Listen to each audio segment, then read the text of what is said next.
So there was a slight mishap at the Jam West Racing facility in the West over the weekend involving top drivers Doug Hollywood Gore and David King Somerville Jr. and their expensive machines. Man, them come around the corner, a jostle for position, Doug Gore trying to close the space heading into the straightaway, and his car touched the side of Somerville's car. Gore car flip and run off on the track, car mash up. And a few people, including Gore, ended up in the hospital. Thank God, nobody no get seriously hurt.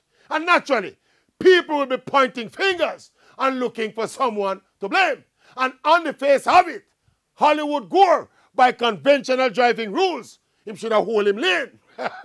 But again, closing the space on the track is a regular and allowed practice in motor racing. This is not bad driving. Plus, this is motor racing. It is a high-speed, high-risk, accident-prone business. But as it is with all motor vehicle accidents, it is just unfortunate.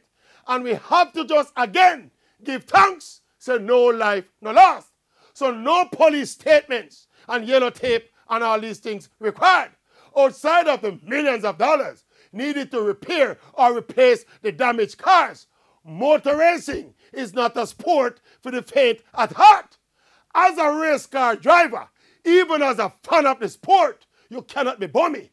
You can't go on like you're a wimp. You cannot be afraid of speed. You cannot have weak heart. And you cannot be a coward. I'm going to say, coward man, keep on going.